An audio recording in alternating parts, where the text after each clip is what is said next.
Welcome back to the channel. Today we're going to be discussing the Putin interviews. Oliver Stone interviews Vladimir Putin. This is a transcript version, sort of a director's cut. It's got more stuff that didn't end up making it into the video series, which came out a few years ago. Oliver Stone went to Russia, interviewed the president there, and I watched those interviews on Showtime. I bought them, downloaded them, and was fascinated by them then. And I recently saw this on a in a bookstore. Of course, look, Putin's got to be in red and he's evil. So even though this book has so many thoughtful insights from the president, he still, as you can see, he can't be painted as neutral. Even the book itself has to paint him as this horrible creature. And so this relates to the interview book that I recently did on Scott Ritter and the Ukraine war. I'll put a link to that in the description and I'll put a card up as well. And I had a few of you write to me by email and in the comments section, "Oh, Stephen, I really agree with your stuff about Gaza. And yes, I think Scott Ritter is right about that, but he's wrong about Russia." And so I suppose my first response is, okay, you're some person on the internet. Scott Ritter is a former weapons inspector for the United Nations. He's a former U.S. Marine. He has high level contacts. He's looked at the situation, but he's wrong because, here's the second objection, I speak Russian. And so the idea is, because you're Russian, you have access to news sources I don't have access to. That is 100% true. I don't speak Russian. However, that would be like me saying I speak English and I have access to a lot more content as a native English speaker, shall we say, because I assume that the Russian speaking person also speaks English. But I would never use I speak English as part of an argument. It's just the question isn't what language you speak, but do you have the greater context? Do you know what's going on? And then third objection is, Stephen, just because something isn't mainstream doesn't make it true. And so the idea was that because it's the non-mainstream point of view, that's why I'm articulating it, that I'm only into conspiracy theories. Of course, this is a classic attack, but just because something is not mainstream, it doesn't necessarily make it true. But what we've come to find out over the years that mainstream media primarily promotes a coordinated, orchestrated fake narrative, such that if if the news reports that the sun is shining, and I look outside and I see some sun, I'll have to go outside to verify it because the mainstream media reported it as such. Now, that's a sad state of affairs, but that's what we've come to. And so we have alternative media, we have alternative sources, and that doesn't mean that they're always right and that they never tell lies, but they're not paid money to tell lies. They're not paid money to read a script that says the Salomon Brothers building has fallen 20 minutes before it falls. They're not paid to tell us that, there's a bunch of other stuff. But my point is, the idea is not, oh, it's a non-mainstream news story. That means I'm totally excited about it. The fact is that many non-mainstream stories actually tend to be true because there's so many lies being foisted upon us by the mainstream media. All of that is to say, so I'm trying to bring this down to this. Is there corruption in Russia? Putin himself in this text admits to it. Could he be part of it? Absolutely. Has he done some bad things? Probably. So if I concede all those things, it does not mean that the president can be disregarded on what he says on U.S. foreign policy. He is the head of a state. He has been that head of a state for a quarter of a century, more or less. And he has some perspectives which should be listened to. It doesn't mean he's right. It doesn't mean he can't be disagreed with, but he should be listened to. And the West doesn't have a head of state that can speak as articulately as President Putin can about geopolitics. We simply don't. Obama to some extent, but no one in the current realm can speak as Putin does. So that's what I want to talk about. Now, the Stone interview covers all sorts of stuff. Personal things, talks about his children's grandchildren, judo, hockey, Sochi, the Olympics, oil. But I'm really going to focus on U.S. foreign policy. That's something that I've followed throughout the years, that I'm really engaged in, that I feel like I bring some knowledge and some insight into. So that's what I'm going to focus on. But I encourage you, you can see there's still a lot of the book that's not marked, because I think that would be of interest to you, but I can't cover it all. As you know, I try to focus on just a few things when I do these reviews. So let's get started. I'll get started with some of the president's overarching philosophies, ways of thinking about things. I often hear criticism addressed to me. They say that I regret the collapse of the Soviet Union. To start with, the most important thing is that after the disintegration of the Soviet Union, 25 million Russians, in a blink of an eye, found themselves abroad, in another country. That's one of the greatest catastrophes of the 20th century. People used to live in one country. They had relatives, work, apartments, and they had equal rights. And yet, in an instant, they found themselves abroad. And there were certain signs, and then full-fledged civil wars. Yes, I saw that all personally, especially when I became director of the Federal Security Service. And this is a quote often that is used against Putin. He says that it was one of the greatest catastrophes was the fall of the USSR. And as you can see here in context, it's not so much the fall of the USSR that he cares about specifically, but the fact that he has this idea of the Russian people as a people, even though there's many different ethnicities, many different religions, that these people, the Russians were now outside of their own borders historically. And he saw that as a catastrophe.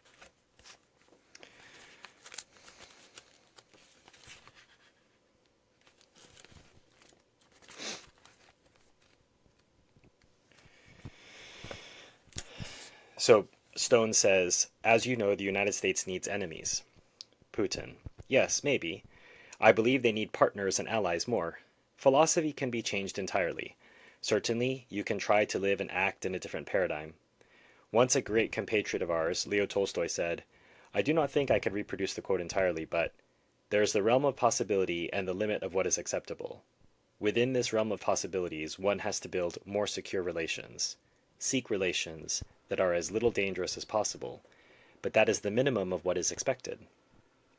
I only wish we could act in this paradigm, but certainly it would be far better to search for domains in which combining our capacities, our efforts, would yield the best results for everyone who could participate in this process.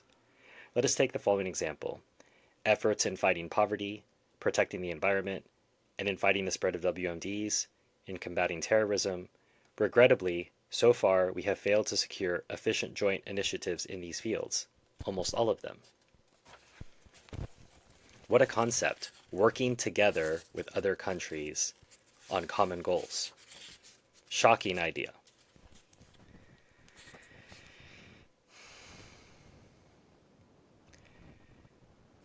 So here again, Stone is saying, given the short history of Russia and its democratic experiment, which you said has only existed since 1991, it is very unlikely that the next election will convince the world that this is a functioning democracy unless international monitors are brought in, as Mr. Chavez did in Venezuela, so that it becomes a really transparent process. Putin responds, do you think our goal is to prove anything to anyone? Our goal is to reinforce our country, to make our country better for life, more attractive, to make our country more valuable, to turn our country into something that could respond swiftly to the challenges of time, to strengthen it from the internal political point of view, and to strengthen our external political stance as well. Those are the goals we are pursuing. We are not trying to please anyone. And I suspect, too, Putin knows if he were to accommodate the Westerners, they would paint some sort of picture that wasn't pretty, and then potentially stir up a conflict in the meantime. That's what we do. We like to, as Americans, we like to interfere in other people's politics. No one interferes in more elections than the United States worldwide. No one. No one even comes close.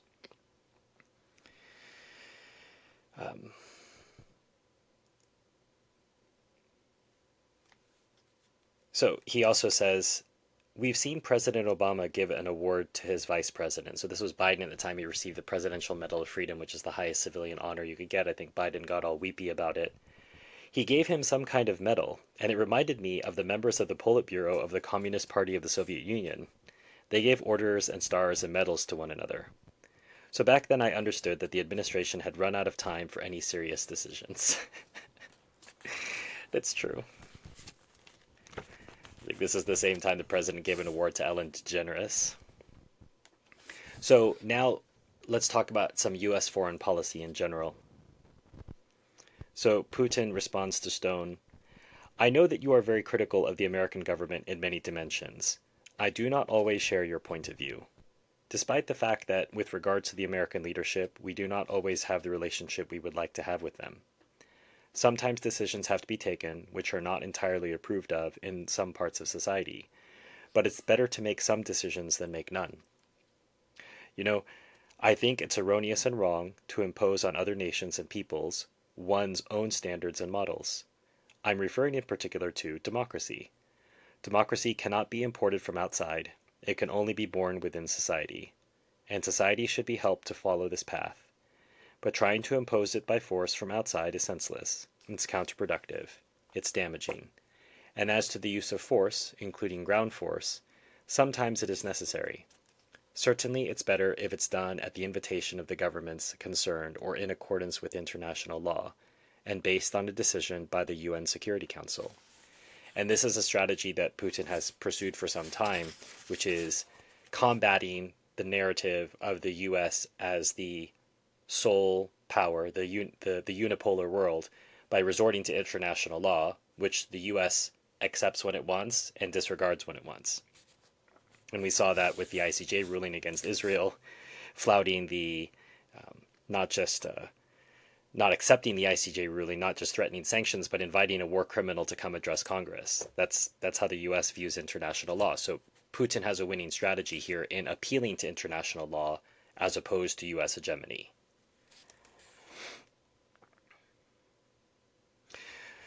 Here he says, Putin, Al-Qaeda is not the result of our activities. It's the result of the activities of our American friends. It all started during the Soviet war in Afghanistan, when the American intelligence officers provided support to different streaks of Islamic fundamentalism, helping them to fight the Soviet troops in Afghanistan. So it was the Americans who nurtured both Al-Qaeda and bin Laden. But it all spun out of control, and it always does, so they are to blame. It's true. Stone continues, I understand, although Bill Casey, director of the CIA under Ronald Reagan, made it a special effort, this is documented, to excite the Muslims in the Caucasus and Central Asia against the Soviet Union. His plan was bigger than just to defeat the Soviet Union in Afghanistan. He was hoping for regime change in the Soviet Union. Putin, you see, the thing is, these ideas are still alive, and when those problems in the Caucasus and Chechnya emerged, unfortunately, the Americans supported these processes.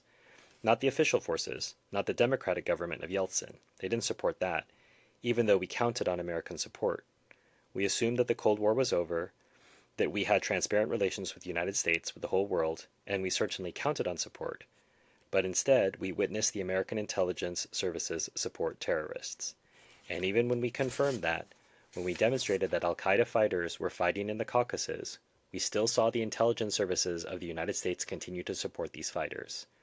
There was one episode, I told President Bush about that, and he said, do you have any concrete data? Who specifically does what specifically? And I told him, yes, I do have such data, and I showed him, and I even named those persons of the American intelligence services who are working in the Caucasus, including in Baku. And those officers didn't just provide some general political support, they also provided technical support that helped transfer fighters from one place to another. And the reaction of the American president was the right one, very negative. He said, I'll sort this all out. There was no response, by the way, and weeks had passed. Stone, what year was this, Putin? 2005 or 2004? Some time had passed and we received a response from the American intelligence services. The response was quite peculiar. They wrote to us, we support all the political forces, including the opposition forces, and we're going to continue to do that. Once again, Putin has said over and over, and this particular case illustrates it, it doesn't matter who the US president is. The US president is just a figurehead who is told what to do by the men in the dark blue suits who work for three-letter agencies. And here's a classic example. He tells President Bush, your American intelligence officers are supporting terrorist forces fighting against us. President passes it on. He doesn't say anything to Putin. And then the intelligence services write him a letter and say, yeah, we're going to continue to do that. How do you build trust? How do you build alliances with people like this? Remember, America is supposed to be the great supporter of freedom and democracy, and Putin, he's anti-democracy. And yet, we support terrorists against the Russians. It's acknowledged, never been refuted by the three-letter agencies. Again, Stone. From what I've heard from Mr. Gorbachev as well as from American officials, including James Baker, there was a deal with the Soviet Union not to expand NATO eastward.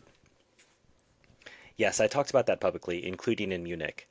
And when the decision was made on the reunification of Germany, and back then the dignitaries both in the United States and the United Nations Secretary General and the representative of the Federal Republic of Germany, they were all saying that there was one thing that the Soviet Union could be sure of, that the eastern border of NATO would not be extended any further than the eastern border of the German Democratic Republic. It was not enshrined on paper. It's a mistake, but that mistake was made by Mr. Gorbachev. In politics, everything has to be enshrined on paper because even something which is enshrined can be violated often. And he just talked and he decided that that was enough, but that's not the case. And after that, there have been 2 waves of NATO expansion. Incidentally, I remember President Clinton and his last official visit here. We met in the adjacent room with him and with his delegation, and I told him, half seriously, half as a joke, probably Russia should think about joining NATO. That's what I told him, and his response was, why not? I think that's possible. And that's classic Clinton, always looking for a deal, always the politician, and that's something you have to recognize about him.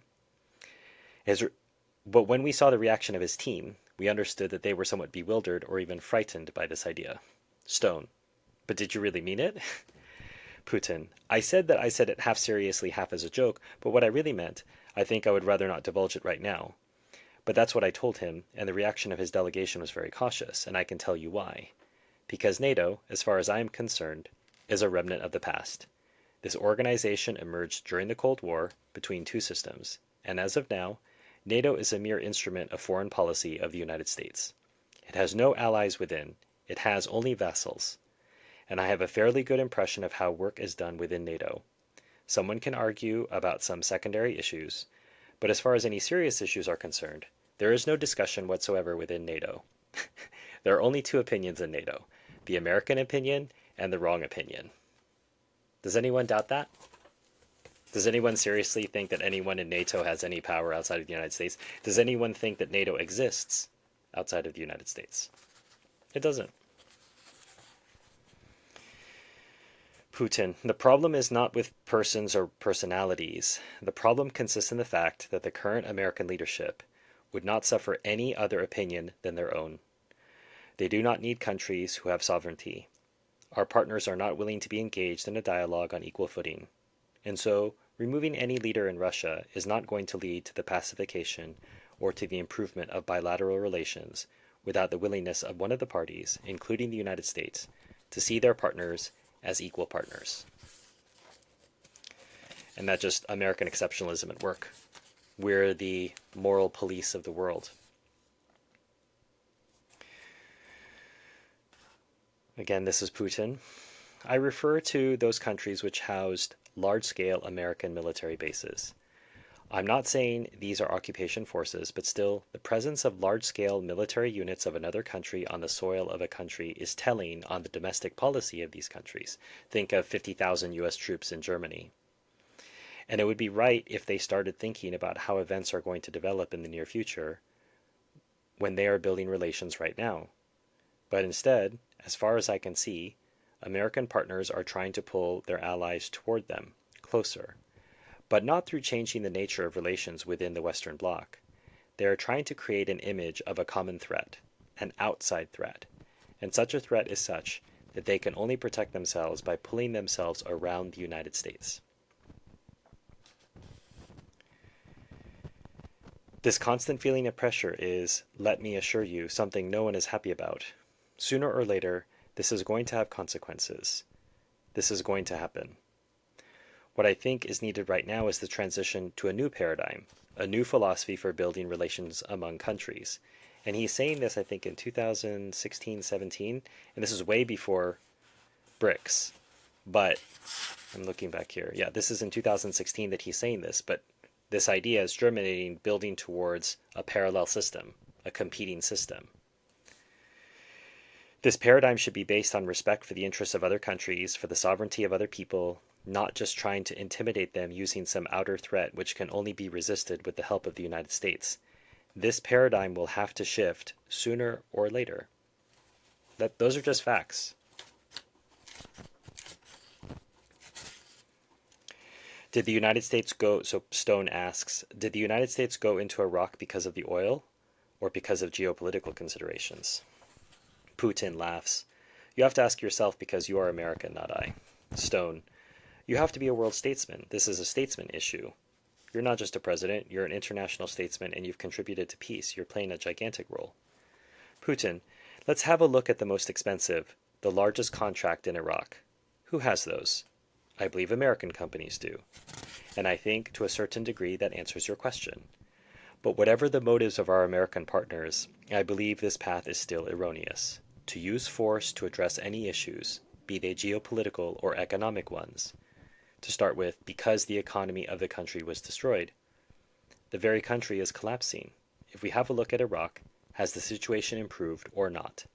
Let me remind you, Iraq used to have no terrorists at all. And in this sense, that Iraq was more in the interest of the world, and at least Europe, than the Iraq of today. It is evident that Saddam Hussein was a dictator, and probably support should have been granted to those who wanted to create within the country a more democratic regime. But this should have been done very cautiously from inside, not from outside. So, again, is there a need to nation build? Putin doesn't think so. So, back to his thoughts on NATO. I think that NATO is a rudimentary organism left to us from the Cold War period. NATO was set up when there was a confrontation between the Eastern Bloc and the Western Bloc. And right now, the Warsaw Treaty has faded into oblivion. There is no Soviet Union, no Eastern Bloc. And the question begs itself, why does NATO exist? And right now, I have the impression that in order to justify their existence, NATO is in constant search of an external foe. And that is why there are some provocations to name someone as an adversary. I remember in one of my last meetings with President Clinton, as I told you before, I told him I didn't rule out the possibility of Russia joining NATO, and Clinton said, why not? But the delegation of the United States was very nervous. Why? Because they need an external foe, and if Russia were to join NATO, then there would be no external foe and no reason for NATO to exist. Let me explain to you why the American delegation was so nervous about the possibility of Russia joining NATO. First, if that happened, then Russia would have a vote, and have to be taken into account when a decision was made. Apart from that, the very point of the existence of NATO would simply disappear. Hence, our American friends would not even consider that. I think that in the current world, the current status quo, we have to follow a different path. We have to leave behind the bloc versus bloc mentality. We shouldn't go about building up new blocs, the Eastern Bloc, the Western Bloc, NATO, the Warsaw Treaty.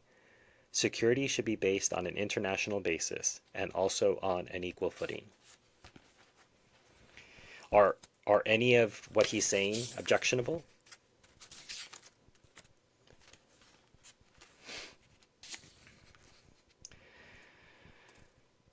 Stone, even if NATO entered into an agreement with Ukraine, I still don't see too much of a threat with the new weaponry. I see a threat. The threat consists of the fact that once NATO comes to this or that country, then as a whole, the political leadership of that country, as well as the population there, cannot influence the decisions NATO makes, including the decisions related to stationing the military infrastructure. Even very sensitive weapon systems can be deployed. I'm talking also about the anti-ballistic missile systems, and that means we would somehow have to respond to that. I'm talking about the strategic anti-ballistic missile systems. And I'll talk a little bit more about this when I talk about missiles specifically.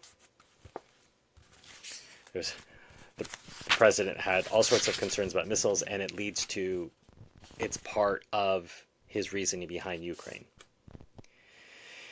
NATO aircraft are flying over the Baltic Sea without transponders, the systems that are used to identify them, and our aircraft have also started to fly without transponders. And once our aircraft started to do that, there's been so much ruckus saying that we do not use transponders. But when I publicly declared that the number of our flights is many-fold fewer than the number of NATO flights, the ruckus quieted down. The president of Finland proposed that we should make a decision making it obligatory for everyone to use these transponders to detect them, to identify, and we suggested right away that this should be done, but our NATO partners have refused. You see, we need a dialogue all the time. We do not need new provocations. So who was it that started flying without transponders? NATO. Who was it that responded? Russia. Who was it that proposed that everyone use transponders? Russia. Who was it that refused? NATO.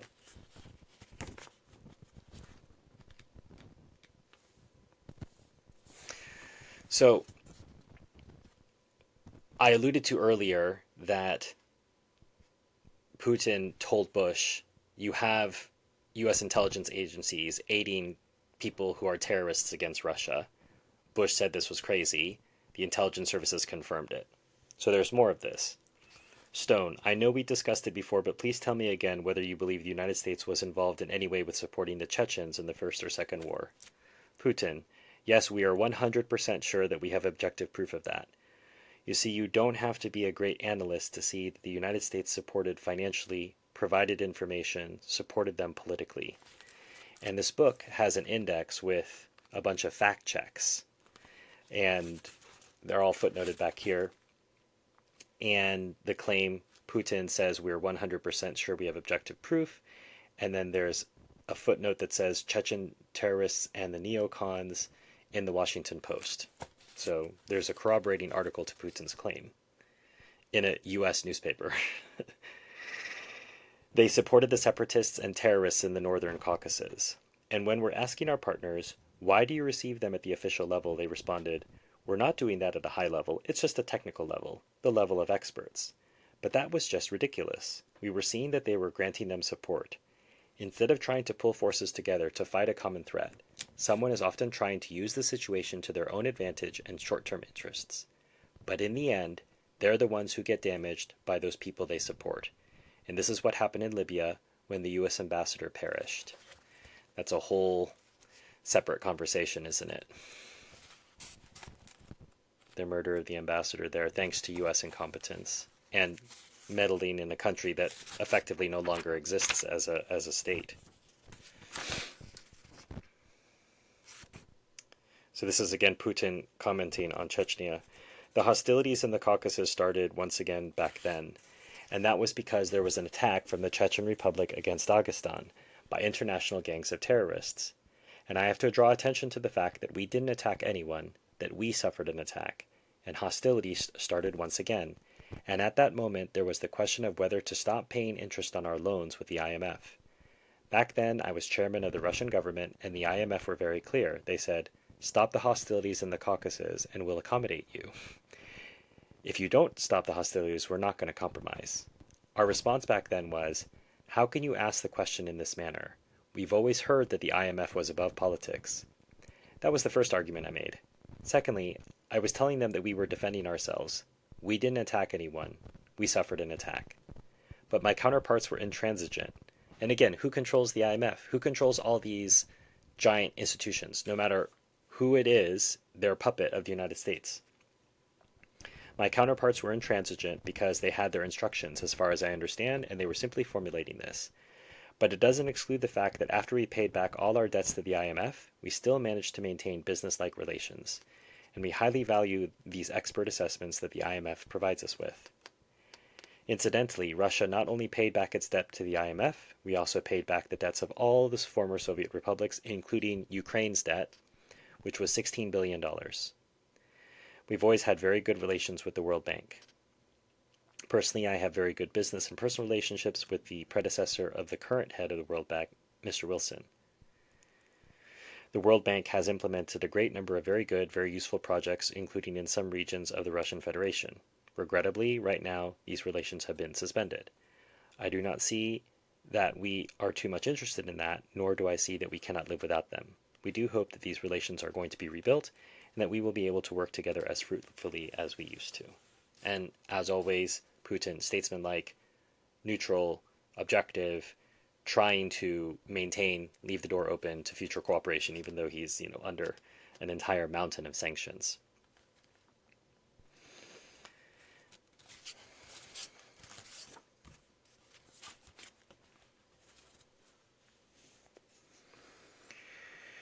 This is Stone. In 2005, you complained to Bush about U.S. support of terrorism in Central Asia. You said, I think it was the CIA had sent your special services a letter saying they in fact supported the terrorists. Am I wrong? Putin, yes, we had that conversation, but this was not about Central Asia. This was the following. According to the data we received, employees of the United States and Azerbaijan contacted militants from the Caucasus, and I told the US president about that, and he said that he would sort it out and that he would look into it. Later, through our partner channels, we received a letter from the CIA which stated that our colleagues thought that they had the right to maintain contact with all the representatives of the opposition, and they were going to continue to do that. It even named the employee of the U.S. Special Services who worked in the U.S. Embassy in Baku. So again, I think this is something where Putin is quoting stuff, so he is very willing to, if he thought it were proper, I think he still thinks it would be improper to actually publish the letter. But there's no official denial coming from the United States about it. And I think if you look at the fact checks in the back of the book, it'll be corroborated through other news stories. So I'm going to talk about the missiles for a second, but I just want to foreground this by making sure that everyone is clear on understanding the hypocritical double standard of the United States when it comes to these missile emplacements. The United States engaged in wartime measures against Cuba, a tiny little island, simply because it had missiles put in by the Soviet Union. But they missed the trick in which the Soviet Union was using this as a gambit to get the Jupiter missiles removed from Turkey. There were missiles that were first strike instruments against the Russians. So the Russians said, well, if you want to do that, then we're going to have weapons that are first strike in your hemisphere. America said that is not admissible. You have to get these weapons out of here. Conversations ensued. The Russians said, well, then you have to get your missiles out of there. And the Americans said, okay, but to save face, A, you can't tell anyone about this, and B, we're going to do it in 6 months when they were going to be replaced anyway. We'll just not put them in. But what everyone misses about the Cuban Missile Crisis is that it was Russia's reaction to the United States and NATO's provocation. It wasn't Russia's provocation. And why? Because it's not acceptable for Russia to have a first strike military threat so close to its borders. So it reacted. The United States also reacted. But the United States is seen as the good guy and Russia is seen as the bad guy. Instead, Russia was acting well. They were acting smartly. So the same thing happens here, is that you have waves of NATO expansion and these missiles are placed aiming into Russia. Russia didn't react the way the United States did. They didn't blockade Poland or Romania. They just bided their time and thought, there's got to be a way to resolve this. Can't really go up against the United States. This isn't the old days. But NATO just got emboldened. And at some point, people had to realize there was a line that Putin would not let get crossed, and it was Ukraine. But no one took him seriously because Russia hadn't done anything about the previous waves of NATO expansion. As to anti-ballistic defense, the thing is we have to talk about protecting ourselves from ballistic missiles and ballistic missile strikes with a cosmic velocity. Another type of system is required to counter this threat. These anti-ballistic missiles are just a part of a greater anti-ballistic missile system, and these missiles are usually placed on the periphery of the country. This system is very complicated, very large. It requires information support, space support. But to Russia, two threats exist. The first threat is the placement of these anti-ballistic missiles in the vicinity of our borders. In Eastern European countries, these count as part of our missile compounds, which are located in the European part of the country. And the second threat is that the launching pads of these anti-ballistic missiles can be transformed within a few hours for offensive weapons to be placed in those launching shafts. And both these threats are quite real. And now we have a situation, if these ballistic missiles are placed in Romania or Poland, if those missiles are also placed on the water using ships patrolling the Mediterranean Sea and the northern seas and in Alaska, where Russian territory is encircled by these systems. So as you can see, there is yet another great strategic mistake made by our partners, because all these actions are going to be answered by Russia adequately, and this means nothing else but a new cycle of an arms race. And our response is going to be much cheaper than the anti-ballistic missile system. Well, of course, our response can be rougher, not so sophisticated, but our systems which we're going to build are going to be efficient, and we're going to preserve the so-called strategic parity. And I think that's not just the citizens of Russia and the United States are interested in that, the whole world is interested in that. Balance is of the utmost importance. And instead of spending money on education, the environment, art, music, literature, were spending money on missiles to shoot out other missiles. I think Putin is somewhat alluding to that this is a shame, but this is the reality. He, as guarding Russia's national defense, can't just let Americans gain strategic superiority. He has to always maintain parity with them, and this just leads us nowhere.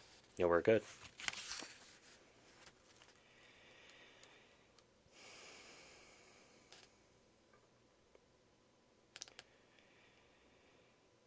Incidentally, that is what is happening in Eastern European countries. I already talked about that. I just wanted to tell you about one nuance, why we are responding so acutely to the expansion of NATO.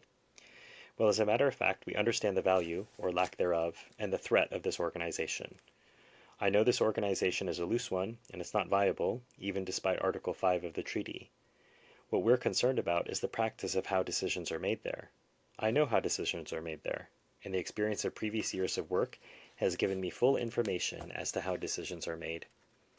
When a country becomes a member of NATO, bilateral talks are held on this country, and it's quite easy to deal with the country on a bilateral basis, including on the placement of weapon systems that are threatening to our security.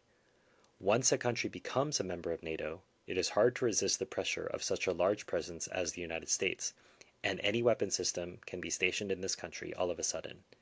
An ABM system, new military bases, and if need be, new offensive systems. And what are we supposed to do in that case? In this case, we have to take countermeasures, and that means that we have to aim our missile systems at facilities which, in our view, are becoming a threat to us. And the situation becomes more tense. And who needs that, and why? Great question. Why is that so important? Because we have to have a threat, because the American defense industries need to be supported, because America needs to continue to be the largest exporter of weapons in the world. Further escalation is already happening because the United States is deploying its anti-ballistic missile system in Eastern Europe, and we, on many occasions, proposed real variants, real scenarios for cooperation. And there was a moment when we thought that our American partners were really thinking about how to put into practice those proposals of ours. Personally, I talked about these proposals when I was visiting. I think it was the 41st President of the United States. I was talking to George W. Bush in his house outside the city, and I elaborated on our proposals. The response was, yes, that's very interesting. But afterward, it didn't lead to anything. The United States chose their own path, decided to unilaterally implement this program. Right now, there are ABM systems in Romania, and we hear they're going to appear in Poland, and in the Mediterranean, they're also going to be deployed. So it's a separate issue which no doubt is going to require a response from Russia.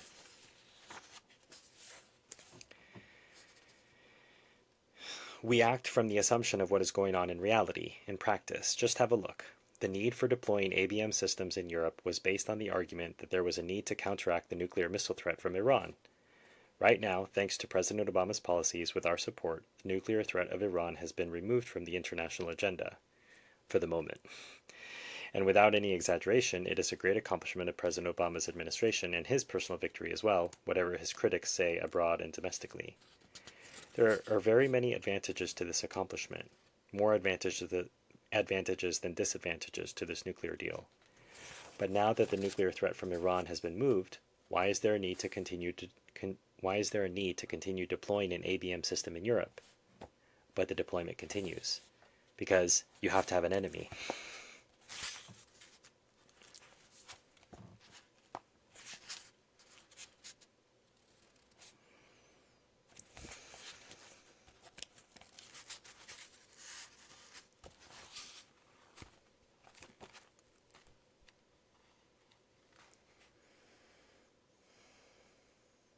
Okay, last bit about the missiles, but I think you can understand now Putin's concern about weapon systems encircling his country.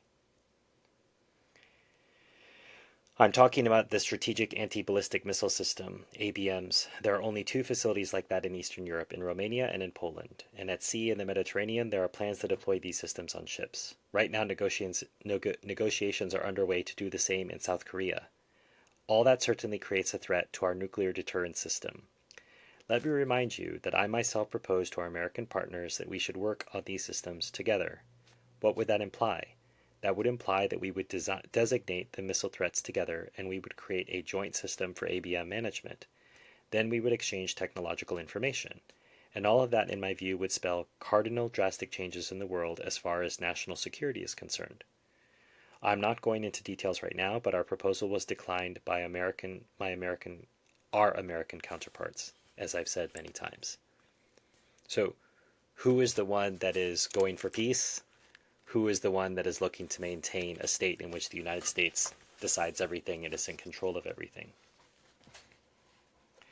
So now we're going to get into some technical stuff about Georgia, about Ukraine, and then I'll finish with talking about Snowden and hacking.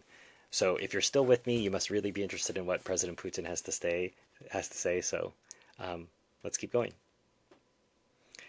I'd like to say just a few more words about Georgia. Many times I told Saakashvili if he wanted to restore the territorial integrity, he had to be very cautious with regards to the population of Abkhazia and South Ossetia.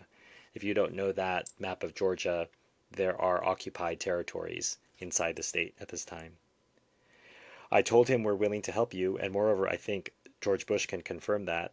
I told him that he had to avoid potential aggression because if he were to launch hostilities against Abkhazia and South Ossetia, then the ethnic composition of the Caucasus being what it was, there were people living in adjacent regions in the Russian Federation who couldn't have stayed outside that conflict, and we wouldn't have been able to prevent them from engaging in that conflict. Just have a look at South Ossetia, a small republic, and in the north there is North Ossetia as a constituent entity of the Russian Federation. And the same people live in both South Ossetia and North Ossetia, and it would have been impossible to prevent them from dashing to help their compatriots, and Russia would not have been able to stay outside that conflict. And our American partners were telling us, yes, we understand it. It all led to that war which was started by Saakashvili. His actions dealt a great blow to the Georgian state.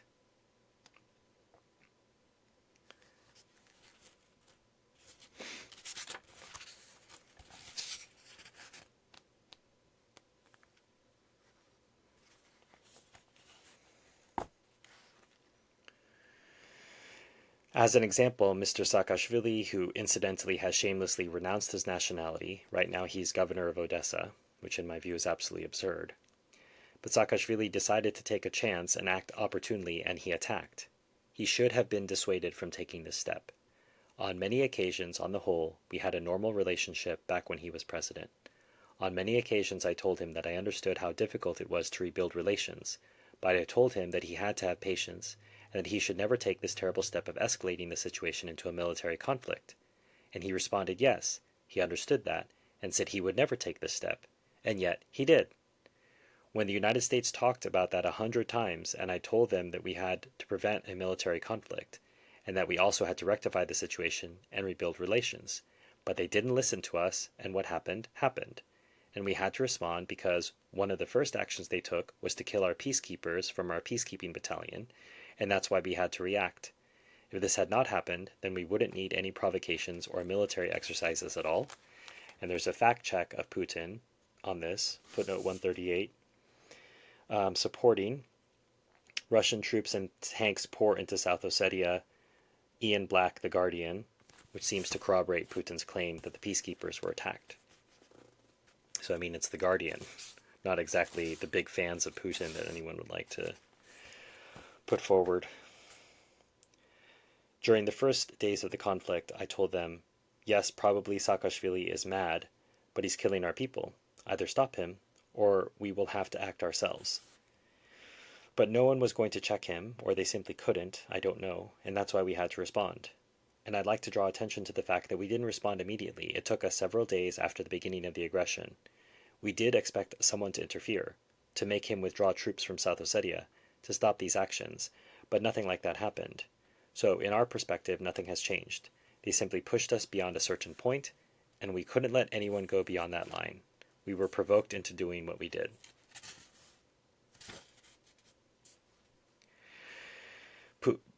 He says your colleagues, he's talking to Stone. Because your colleagues, your Western journalists, are very talented people. They are capable of convincing people that black is white and vice versa.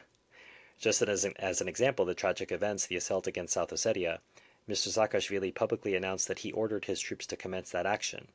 One of his dignitaries even spoke on television saying the same thing. I didn't believe it when I heard it, when the media was accusing Russia of this attack, and millions of TV viewers believe that all across the world. This is just astounding. this capacity that your American and European journalists can have. You're all very talented, but when our journalists try to protect Russian national interests, when they take a stance, they are declared immediately the mouthpiece of Kremlin propaganda, much to my chagrin. Indeed. So, Ukraine. People want to say that, the conflict in Ukraine started in 2022, just like the conflict in Palestine started on October 7th. But there's so much more context you need. And I'm not saying that we're going to get all the context here, but I wanted to give as much context as possible because the president talked about it a lot, over and over. You can see those yellow tabs is what I marked for Ukraine, and it goes throughout all three sets of interviews. He keeps talking about what's going on there. Putin. Do you want to know what was happening in Ukraine starting from the early 1990s? What was happening there was the systemic robbery of the Ukrainian people. Right away after independence, Ukraine started an even wilder privatization and robbery of state property, which led to the deterioration of the standard of living. Right after Ukraine gained independence, whatever powers came into force, nothing changed for the lives of ordinary people. And this is verified. Ukraine is an extremely corrupt country, and a lot of that Western aid that has poured in has gone immediately into Swiss bank accounts or other bank accounts that we don't know about. And certainly the people were fed up with all those arbitrary actions and that crazy corruption, the impoverishment and the illegal enrichment of other people. That was the root of the discontent the people were feeling. And certainly people were thinking that exiting in any way to the EU would liberate them from the terrible conditions they had found themselves in starting from the beginning of the 1990s. And I think that was the driving force behind the developments in Ukraine.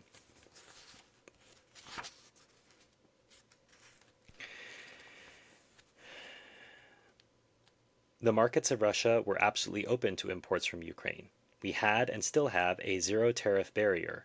We have a single energy system and a single transportation system. There are many other elements which bring our economies together. For 17 years, we have been in negotiations with the European Union on the conditions of Russia's accession to the WTO, and all of a sudden, it was announced to us that Ukraine and the EU were signing an association agreement. And that meant the opening up of the Ukrainian markets. It meant that the technical standards and trade regulation and other elements of the economic policy of the EU were to be implemented in Ukraine, and that was happening very fast without a transition period. At the same time, our customs border with Ukraine was absolutely open, and the EU was able to enter our territory with all of their goods without any negotiations, despite the agreements, principled agreements, which we had reached with them before during those 17-year talks on our accession to the WTO. Certainly we had to respond to that, and we said that if Ukraine had decided to act like that, it was their choice, and we respected that choice, but this didn't mean that we had to pay for that choice. Why do people living in Russia today have to pay for this choice the Ukrainian leadership has made? And that's why we told them that we would have to take protective measures, and those protective measures were nothing special, and they were not discriminatory. We were just trying to extend the regular trade regime to the territory of Ukraine, which in international private law is called most favored nation status. So we're just going to withdraw that preferences. But without preferences, the Ukrainian enterprises would not exist too long in the Russian market. And we proposed that we hold talks with our European partners in a trilateral format. But there was a flat refusal. They told us that we had better stay out of it. They told us, if we are talking to Canada, you would not interfere, right? If you're in talks with China, we are not interfering with those talks. That's what they told us. And they asked us not to interfere with their relations with Ukraine. And we said those situations are quite different. Canada, China, and Russia-Ukrainian relations, those are different stories. But we told them, if you think like that, then we're not going to interfere. But in that case, we asked them to respect our right to undertake protective measures and to continue this economic policy. I would go even further, talking about the economics, and after the coup d'etat, after the leadership changed in Ukraine, and Mr. Poroshenko arrived in power, at the request of our American partners and the request of the Ukrainian side, we did not implement protective measures. Whereas the Ukrainian leadership signed the association agreement with the European Union, and they ratified this agreement, and after that, they postponed that agreement from entering into force until January 1st, 2016. So you're now shooting this documentary in mid-2015, and as of now, this association agreement between Ukraine and the EU has not yet entered into force.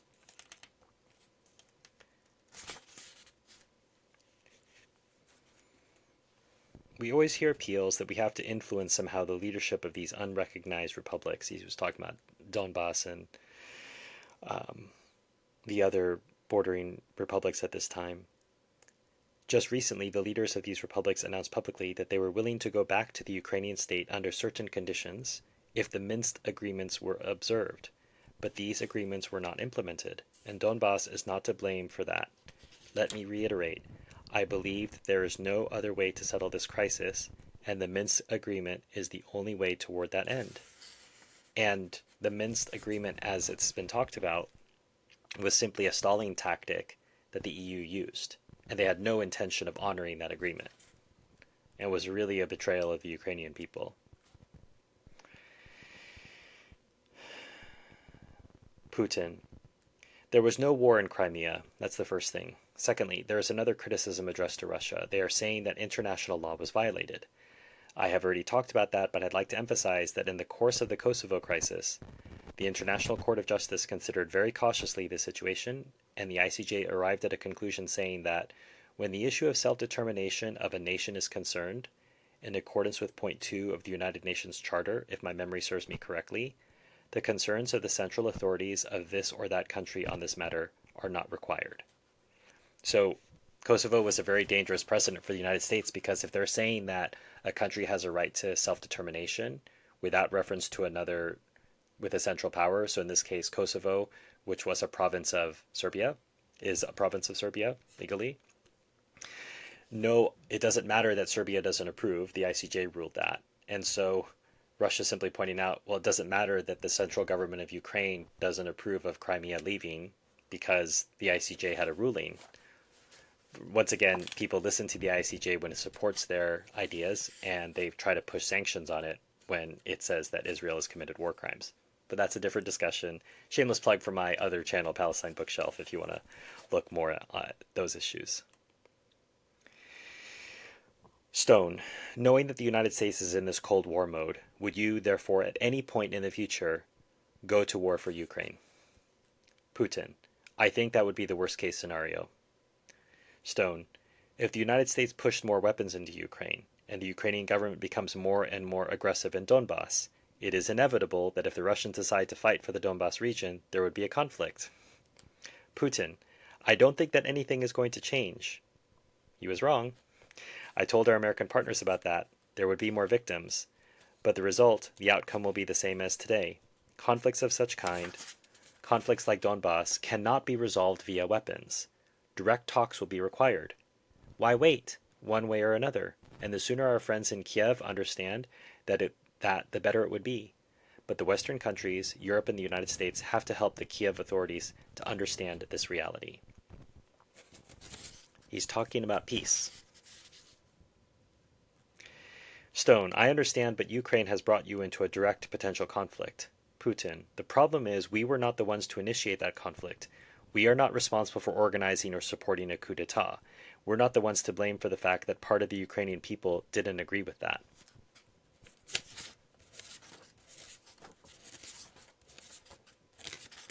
He goes into this more in depth. If you're feeling that you don't know what's going on with Ukraine, I do think I've got some passages that will help you understand a bit more. As far as Ukraine is concerned, I think you know what is going on. They have this crisis which, in a slackened form, is still going on.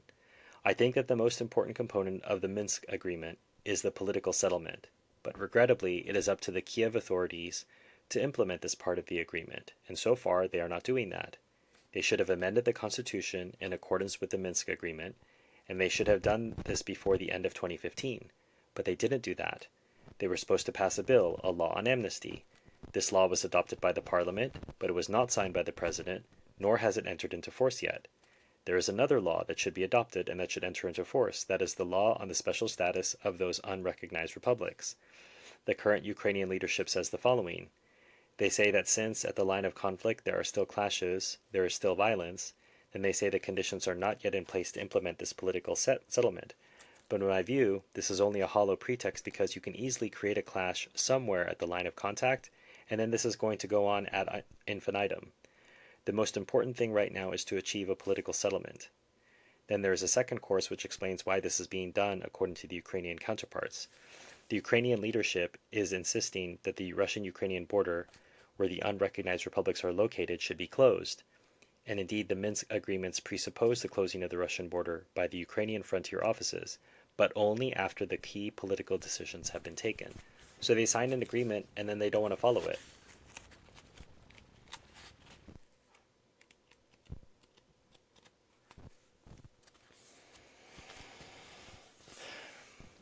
The philosophy of American foreign policy in this region consists of, and I am absolutely sure about that, the need to prevent, by all means necessary, Ukraine cooperating with Russia, because this rapprochement is perceived as a threat. Some people think that would lead to an increase in Russia's power and influence, and they think they should use all means possible to prevent a rapprochement between Ukraine and Russia. I think it was based on this ideology and not about seeking freedom for the Ukrainian people.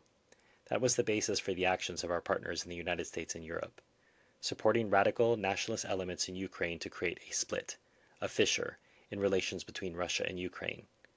But if Russia starts responding to that, then it's very easy to demonize Russia, to accuse it of all the deadly sins and to draw allies, because a visible adversary emerges. So, in this sense, those who are behind it have accomplished their goals, and they did that impeccably. But we have a broader look at the picture, not from the point of view of confrontation, of trying to draw satellites to your side on the basis of the external threat. If you look forward 25 years into the future, if you have a look at how the world situation is going to develop, then you need to change the philosophy, the approach you take with regard to international relations, including those with Russia. And I think we're already starting to see that with the development of BRICS. Countries have gotten sick of the US dollar, NATO, and the US military being used as the bullies of the world, and they're developing their own system free of the United States. Putin. How can you say that nothing major has happened? When President Kuchma's term came to an end, I do not remember exactly the year, presidential elections took place in Ukraine, and Mr. Yanukovych won that presidential election, but the opposition didn't like that, and mass riots erupted. These riots were fueled quietly and actively by the United States, and a third round of elections was announced, in violation of the country's constitution. Per se, this can be perceived as a coup d'etat, and pro-Western politicians arrived in power after that, Mr. Yushchenko and Timoshenko. I cannot say that I welcome this way of changing the government. Nowhere is that proper, but in the post-Soviet space, especially, constitutions cannot be broken. Luckily, no bloodshed took place there. And most people are not going to be aware that there was not just one but two coups in Ukraine supported by the West, because we have to be in charge of everything. After Yanukovych announced that he had to postpone the signing of the association agreement with the European Union, no one listened to the reasons why, to the terms, to the timetables. Mass riots erupted right away after the announcement. These riots led to the seizure of his residence, and on the eve of that, he had signed an agreement with the opposition on settling the situation, on the possible organization of early elections, and 3 foreign ministers of European countries added their signatures to the agreement. Where are these guarantees? Once the president went to the second largest city of the country to attend a political event, armed men seized the residence of the president. Imagine something like that in the US if the White House was seized. What would that be called? A coup d'etat? Or would you say that they have just come to sweep the floors? The prosecutor general was shot at. There were so many shootings, so much violence. Stone. I had an interview with Mr. Yanukovych, so I know his version, but it was characterized in the US press as if Yanukovych had abandoned Kiev because he felt the crowd would tear him apart. Putin. Yes, that's the version used to justify the support granted to the coup. Mr. Yanukovych didn't leave to go abroad. He was in the country when his residence was taken. Moreover, one day afterwards he used our support and he relocated to the Crimea. Back then, the Crimea was still part of Ukraine, and Yanukovych stayed there for more than 10 days, at least a week in the Crimea, thinking that there was still a chance that those people who had put their signatures under the agreement with the opposition would make some attempt, with a view to settling this conflict by civilized, democratic, legal means. But it never happened. It became evident that if he were taken by these people, he would simply be killed by them. And afterwards he found himself in Russia. Everything can be perverted or distorted. Millions of people can be deceived if you have a monopoly on the media. But in the end, I believe that for an objective and impartial spectator, it's clear what happened. A coup d'etat had taken place. All right, if this coup d'etat had made some positive changes, but on the contrary, the situation deteriorated even further. Ukraine lost territory, not due to Russia's actions, but due to the choice made by those who live in Crimea. These people didn't want to live under the banner of nationalists. A civil war erupted in the southeastern part of Ukraine, in the Donbass. After that, the country witnessed a terrible drop in the GDP. The largest industrial enterprises shut down. Unemployment soared. The real income of the population, their salaries, plunged. Inflation hit 45 or 47%.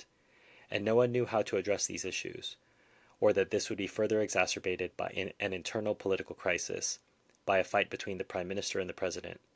In the end, it led to Prime Minister Yatsenyuk resigning. He had actively supported, and had been supported by, the American administration throughout the crises. And what happened next? The European Union opened its borders to Ukraine. It zeroed out the tariff for Ukrainian goods. But Ukraine's trade with the European Union decreased by 23%, and with Russia it decreased by 50%. Ukrainian industrial output is not in high demand in European markets, and now they have no access to the Russian market. The agricultural produce that used to be traded successfully in Western Europe is restricted by quotas, and these quotas were introduced by the Europeans. They were exhausted during the first 2 months after the signing of the agreement. Right now, Ukraine is fighting to get a visa-free arrangement for its citizens. Do you know why they are doing that? So they can ensure free exit from the country to find new jobs outside of the country. But the people are once again being tricked, because even if a visa-free deal were granted to Ukraine, that would not enable them to work abroad. Right now, a Ukrainian's dream is to work as a nurse or a gardener or a nanny in a European country amid the complete deindustrialization of the country. Why do they need all that? I simply cannot imagine. It's a destruction of Ukraine to the aggrandizement of the European Union. So who's the friend of Ukraine here, really? It's not the European Union. Ukraine is being used as a tool. He's speaking about the referendum that was taken in Crimea. I know of no other way that would be more democratic to address issues of this kind than the free will of the people. The expression of this free will was that an overwhelming majority had voted for independence and for joining Russia. On the whole, during the referendum, it was 90% or even more. If there is a better or more democratic way to address this issue, please tell me about that. Today I hear only the opinion that contains the attempt at justifying that our actions with regard to Crimea were not correct. That is, the central authorities of Ukraine did not agree to that. That's what they argue. But let me remind you that when a decision on Kosovo's independence was taken, the United Nations International Court of Justice decided that on issues related to independence and self-determination, no consent from the central authorities of this or that country were required. And please say, for those who will see this film or read this transcript, that the letter from the State Department of the United States addressed to the UN Security Council on this matter says, the State Department supports Kosovo's decision on independence wholeheartedly. Other European countries spoke in the same vein, and in this regard, I do not quite understand why the Kosovars would have these rights, whereas Russians, Ukrainians, and Crimean Tatars who live in Crimea in a similar situation would not enjoy the same rights. I think that is absolutely unacceptable. That is what we call having double standards, and we do not regret anything. This is not just about the future of Soviet territories. We're talking about the future of millions of people, and we didn't have a choice really. Only one decision was possible, to agree with this request from the Crimeans about the reunification with Russia. There's one more thing. Our troops were there, but these troops didn't take a single shot. The only thing they did was to create conditions for these elections to take place and for the referendum to take place. And I reiterate, even though I said that on many occasions, in the course of these events there was not a single victim.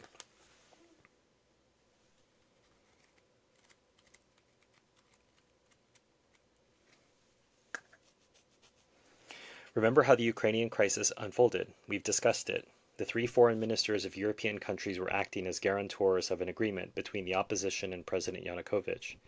Everyone agreed to that.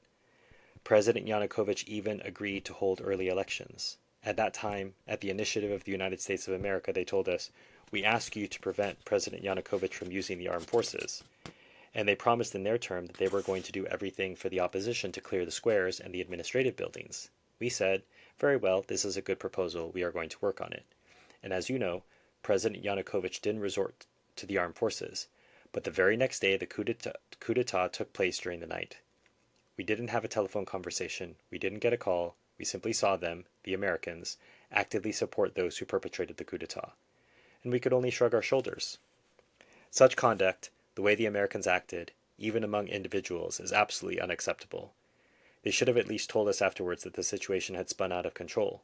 They should have told us that they would do everything to put it back on a constitutional track. No, they didn't do that. They started to come up with lies, saying that Yanukovych had fled, and they supported those who performed that coup d'etat. How can we trust such partners? Stone, isn't this when Victoria Nuland had that conversation and said, F the EU? And the footnote supports that. Putin says, it doesn't matter, honestly. I don't think he actually knew about it at the time. If you're still with me, the last part of this is going to talk about Snowden and hacking, which this video is coming out around an American election, and always the accusation is of Russia hacking, so I think it's probably relevant material to discuss. Stone, do you agree with what Snowden did? No. Stone, do you agree the National Security Agency had gone too far in its eavesdropping? Putin, yes, certainly I think so. And in that matter Snowden was right, but you asked me and I gave you a direct answer. I think he shouldn't have done it. If he didn't like anything at his work, he should have simply resigned, that's all. But he went further. I'm not acquainted with him personally, I only know of him from the press. And if he thinks that by his actions he can prevent some threat to his country, I think he has the right to do it. That's his right. But since you're asking me whether it's right or wrong, I think it's wrong. Stone, so you're saying he should not have whistleblown, which is the expression we use to whistleblow, and he should have resigned in principle, something similar to what you did when you resigned from the KGB. Putin, yes, I think so. I had not given it thought, but I think yes. I resigned because I didn't agree with the actions undertaken by the communists in the attempted coup d'etat against Gorbachev, and I didn't want to contribute to be an intelligence officer during that time. So here Putin is thinking about how he reacted and is using that as the way to understand Snowden. That's interesting. He doesn't agree with Snowden's actions, but he understood why Snowden did it. Stone is asking rhetorically, why did you bother to hack the election? The US election. Putin, we were not hacking the election at all. It would be hard to imagine that any other country, even a country such as Russia, would be capable of seriously influencing the electoral campaign or the outcome of the election. And some hackers indeed revealed problems that existed within the Democratic Party, but I don't think that it has influenced in any serious manner either the electoral campaign or its outcome.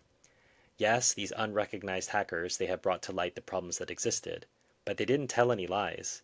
They were not trying to deceive or fool anyone, and the fact that the chairwoman of the executive committee of the Democratic Party has resigned testifies to the fact that she has admitted it's true, everything that has been said. So hackers are not the one to blame. These are internal problems of the United States. These people who tried to manipulate public opinion shouldn't have tried to create an image of an enemy in the face of Russia. They should have apologized to the electorate, but they didn't do that. But that is not right. That is not the main problem. Judging from everything, the US people have been waiting for some serious change. And are they going to get it? No. Stone. I still think this is historically enormous. I've never seen where the two leading political parties, Democrat and Republican, the intelligence agencies, FBI, CIA, NSA, and the political leadership of NATO believe this story that Russia hacked the election. It's enormous. Putin. Well, that's not exactly how it is. I think you've read the documents related to that, the analysis that has been published. Stone. Have you read the 25-page report? Putin. Yes, I have. Our intelligence service says that there is a great probability that Russia has interfered. Another intelligence service says that that certainty is not that great. They make some conclusions based on the analysis that they have conducted, but there's nothing concrete, nothing clear-cut. You see, I don't know if that is proper. It reminds me of an ideology, kind of a hatred for a certain ethnic group. If someone doesn't know how to do something, if someone turns out to be incapable of addressing this or that matter, people blame. These people have the same attitude towards Russia. They always blame Russia for anything that happens because they do not want to recognize their own mistakes, and they are trying to find someone to shove the blame on our side.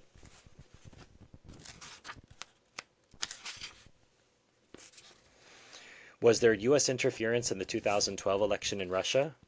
In 2000 and in 2012, there has always been some interference, but in 2012, this interference was particularly aggressive. I'm not going to go into detail, but just to cite an example, our American partners know that, and we said that. I told that to Obama and John Kerry. We could hardly imagine diplomatic workers who were in a country, well, in that particular case, in Russia, would be so aggressive in interfering in the electoral campaign that was going on in Russia. They rallied the opposition forces. They funded rallies and the opposition. Diplomats have to do different things. Diplomatic service is supposed to foster good relations between countries. NGOs can pursue different avenues regardless of their nationality or origin, but very often NGOs are funded through a number of structures set up either by the State Department or controlled indirectly. Like the Ukraine situation, not just in Ukraine, all across the post-Soviet space in Eastern Europe and in many other countries in Africa and Latin America as well, we see the same thing. Putin, you will probably not believe me, but I'm going to say something strange. Since the early 1990s, we have assumed that the Cold War is over. Russia has become a democratic state. Of its own accord, Russia has decided to help build the statehood of former Soviet republics. Russia has been the one that initiated this process. We proposed that sovereignty should be granted to former Soviet republics. We thought there was no need to take on any additional protective measures because we viewed ourselves as an integral part of the world community. Our companies, our state institutions, and administrative departments, they were buying everything, hardware and software. And we've got much equipment from the US, from Europe, and we use that equipment. It's used by the intelligence services and by the defense ministry. But recently, we certainly have become aware of the threat that all that poses. Only during recent years have we started to think about how we can ensure technological independence as well as security. Certainly, we give it much thought and we take appropriate measures. And obviously, with the recent pager and walkie-talkie attack carried out by the Israelis, you can see how even the smallest things can be penetrated by intelligence services. Okay, I think that's actually it. So, the Putin interviews. If you'd like to support the channel, you can buy this book, or I think there's also a link to the video in the description below. That's one way you can support the channel. Another even easier way to support the channel is hitting like, subscribe, share this with people who are interested about Putin, who are willing to listen to a long video quoting Putin at length in English, and judge for yourself what his words are. I'm not saying that everything that he says is true, but what I am saying is those things should be heard. And then you can judge for yourself. Is what he's saying accurate about how the U.S. treats everyone else in the world? How the U.S. conducts its foreign policy? Do you believe he's lying when he says that Russia wanted to join NATO, talked to Clinton about it, when he talked to Bush about the fact that U.S. intelligence agencies were abetting terrorists against Russia? You have to look at those, at least hear them out. You're never going to hear that in mainstream media. And thankfully, you don't have to speak Russian in order to hear this, even though, again, look how evil he is. He's all in red. Look at that face. It's cut off. He's evil. So even here, in something which I think presents the president quite favorably in the sense of letting him speak and then even fact-checking him in the back of the book, I think it's a way, I think, for the publisher to cover themselves, saying, hey, we're not a pro-Putin book. Look how evil he is on the cover, and we fact-checked him in the back. The point I'm trying to say is most people who want to claim that Putin is some horrible dictator, and using all the comparisons, they simply have never, I've often said, have you ever watched a single press conference Putin has given? Have you ever watched a single speech Putin has given? And invariably the answer is no. So here's an entire book.